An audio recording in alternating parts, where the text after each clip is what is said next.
Hi all you lovely kings, queens, and in-betweens, and welcome back to the channel. My name is Elaine, and today I'm going to be talking about Brandon Sanderson's The Stormlight Archive, and more specifically, why Elhokar had to die. Elhokar Kholin's death in Oathbringer feels like one of those narrative gut punches that lingers long after you turn the page. It's not just a random tragedy thrown in for shock value. This is Brandon Sanderson after all. There's always a purpose in the pain. But why did Elhokar, a character poised for growth, have to die just as he was starting to redeem himself? Let's talk about why his death was not only necessary, but also thematically crucial for the Stormlight Archive. Elhokar's journey throughout the series is defined by a complex, often painful exploration of his identity and place in the world. His actions and reactions throughout the story suggest a deep-seated insecurity, constantly questioning his ability to fulfill the role thrust upon him. He's a man struggling with the weight of a throne that feels more like a burden than a symbol of power, and his paranoia about assassination attempts highlights a fear that goes beyond the immediate danger. It speaks to his deep uncertainty about whether he belongs in such a precarious position of authority. The relationship between Elhokar and Dalinar serves as a microcosm of his broader internal conflict. Dalinar's strength, confidence, and long-standing reputation as a revered warrior contrast sharply with Elhokar's perceived inadequacies. While Dalinar's presence is a reminder of the king Elhokar could never quite measure up to,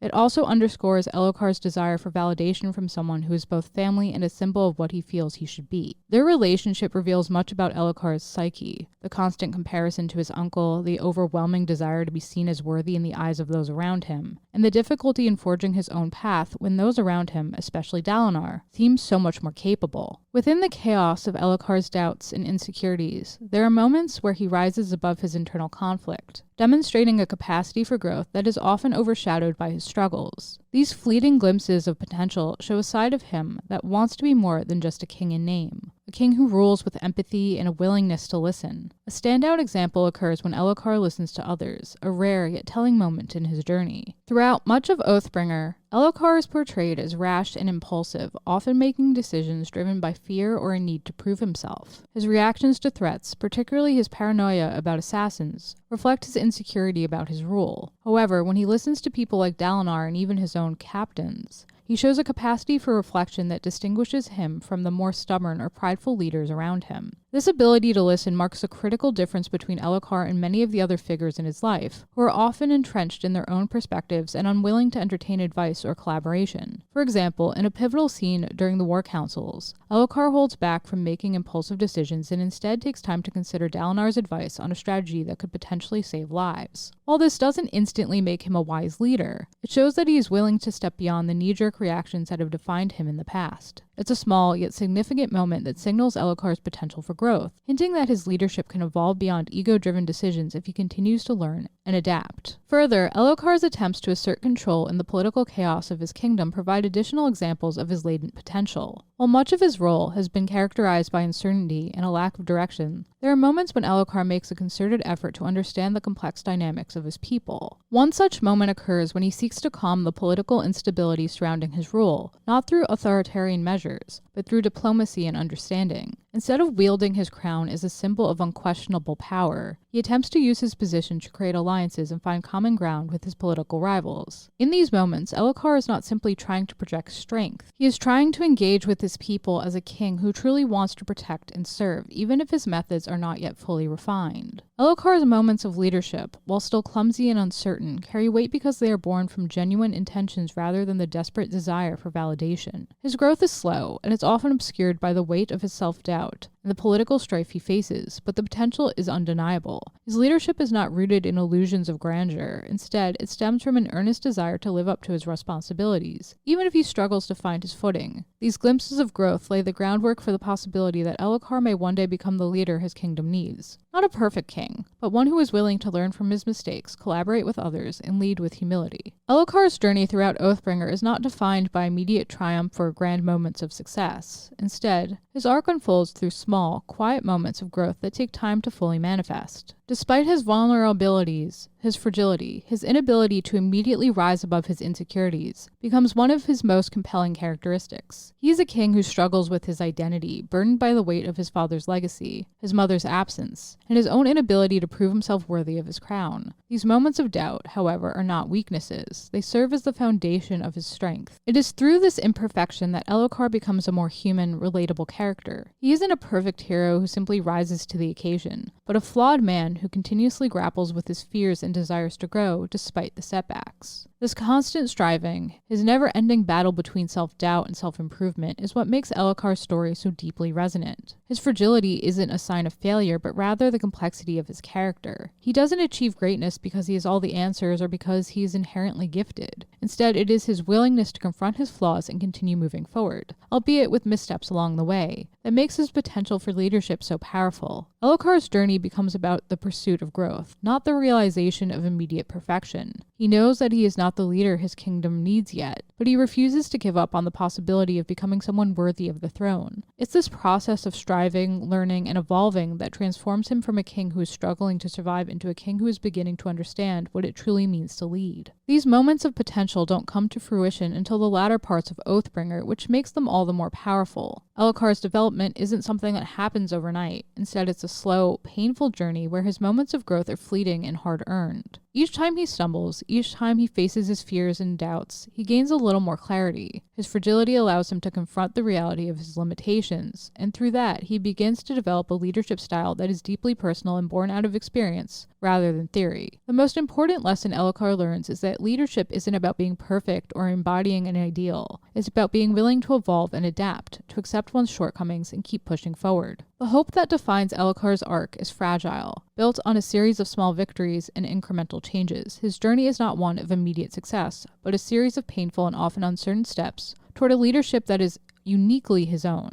This hope is fragile because it isn't built on guarantees. It isn't built on the idea that Elhokar will ever be the perfect king or the perfect man. Instead, it's the hope that, through perseverance, he will find a way to lead with authenticity, that he will find the strength to break free from the shadow of his father and be the king his people deserve. What makes this hope so poignant is that it is not solely about Elhokar's potential. It's about the process of trying again and again to be better. It's about the small, quiet moments of growth that build over time, showing that despite his flaws, Elhokar is moving towards something greater. His journey is not just about what he could become, it's about the bravery in continuing to strive, even when the outcome is uncertain. In this, Elhokar's story becomes not just a tale of potential, but a testament to the strength that comes from embracing one's own humanity and striving for something better, no matter how difficult the path may be. By the time we reach Oathbringer, Elhokar has begun to confront the deep-rooted insecurities that have plagued him throughout his life. His time in Kholinar, in particular, becomes a critical turning point in his journey. It's here that we see a man who is no longer content with being a figurehead, someone simply wearing the crown because it was handed to him. Instead, he is actively trying to change, to evolve into the kind of leader his people need, and more importantly, the kind of man he can respect. His willingness to face his own shortcomings and take responsibility for his failures is both painful and admirable. He doesn't simply hide behind the mask of a ruler, trying to project strength he doesn't feel. Instead, he admits his flaws and looks for ways to improve, something that few kings, let alone people in general, are willing to do. This act of vulnerability is what begins to lay the foundation for the possibility of growth in him. Elhokar is learning that leadership is not about the appearance of power, but the willingness to confront one's own humanity. This shift in Elhokar's character becomes particularly evident as he tries to embody the ideals of leadership that he once thought were out of his reach. Throughout the Stormlight Archive, we see a variety of leadership models. Characters like Dalinar and Kaladin, who seem to embody strength, courage, and unwavering resolve. Elhokar, in contrast, has always been seen as a shadow of his father, someone who could never quite live up to the legend of the Kholin name. But in Oathbringer, he begins to understand that leadership isn't about being perfect or about embodying some idealized version of strength. It's about making hard choices, owning up to mistakes, and striving to do better, even when the road ahead is unclear. This is especially important for Elhokar because it means accepting that he doesn't have to be someone he's not to be a good leader. He's learning that true strength is found not in dominance, but in self-awareness and humility. The most telling example of his growth is his bond with the spren that could have made him a radiant. In a moment that encapsulates his journey, Elhokar finds himself on the cusp of bonding with a spren, a symbol of his potential to rise above his insecurities and take on the mantle of leadership in a way that transcends mere authority. The possibility of becoming a radiant is a significant milestone, not just for his power, but for his personal transformation. It represents a turning point where Elhokar can finally step into his own, not as a king by title alone, but as someone with the strength to make meaningful choices, lead with integrity, and inspire loyalty, not out of fear or obligation, but out of genuine respect. Yet, even as he comes so close to bonding with the spren, we're reminded of just how fragile this hope is. In many ways, this moment encapsulates the core of Elhokar's character. He's not an obvious hero. He's not a knight in shining armor or a perfect leader who has everything figured out. He is, instead, a man grappling with his own doubts, his own sense of inadequacy, and trying to forge a path that will allow him to lead in a way that feels authentic. The moments of potential are always fleeting, always teetering on the edge of realization, but never quite fully realized. And yet, it is this very fragility that makes them so powerful. The hope that Elhokar can turn things around, that he can grow into the leader he desperately wants to be, is a quiet, almost imperceptible thing. But it is there. It's a hope that is carried in his attempts, in his willingness to face his fears and embrace his vulnerabilities, and in the small steps he takes to move beyond the man he once was. As we move further into Oathbringer, these moments of potential become even more significant. Elhokar's growth is not a sudden transformation, nor is it guaranteed that he will succeed. But it's in the slow, deliberate process of trying, of failing and trying again, that we begin to see the possibility of a king who could one day fulfill the role his people need him to.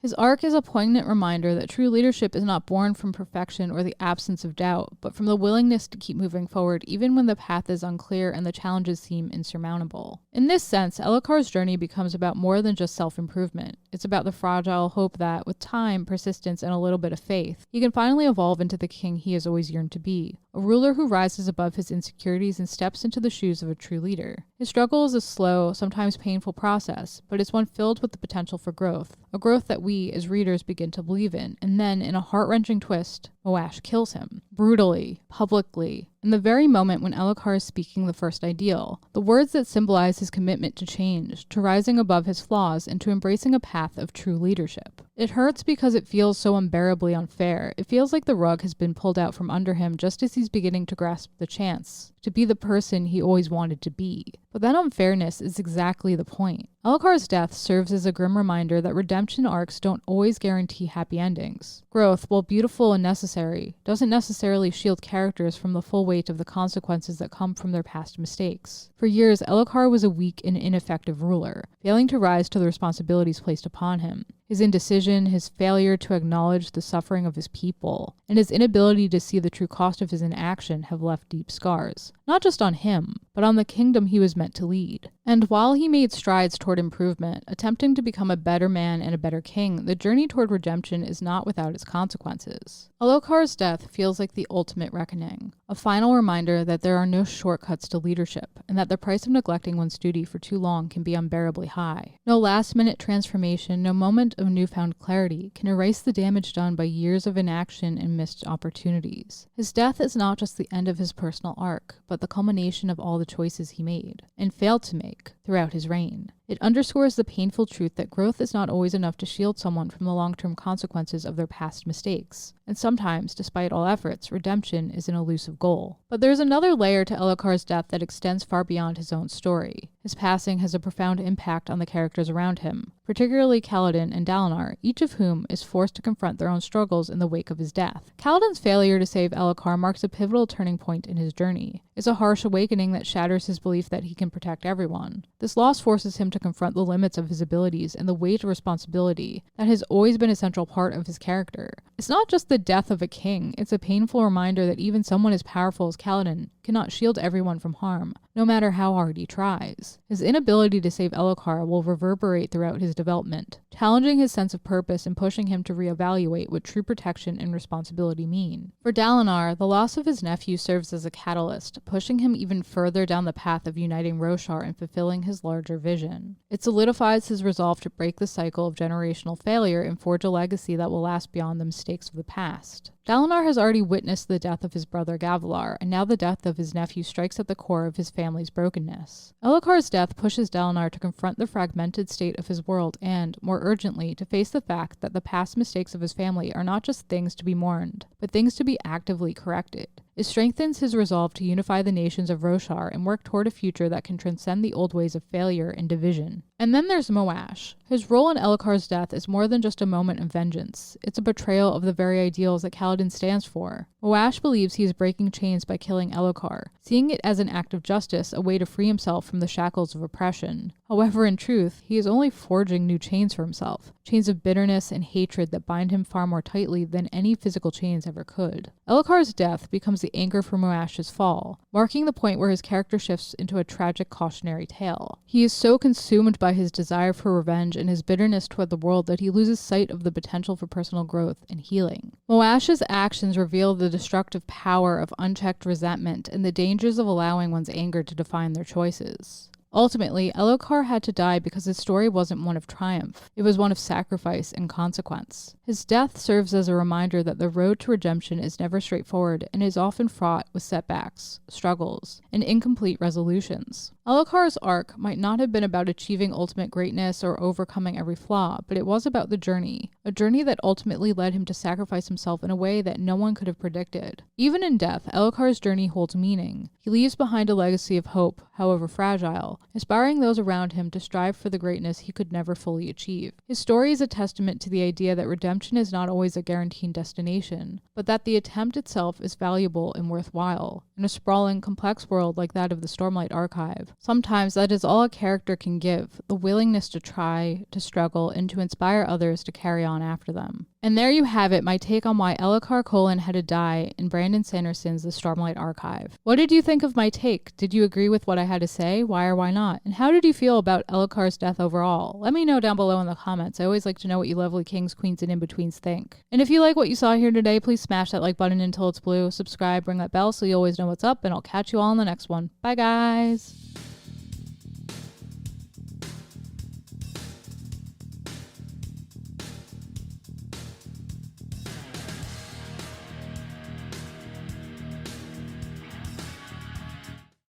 Hi, Tisha Valenza, aka Poison Ivy, and you've just been watching King's Entertainment Reviews.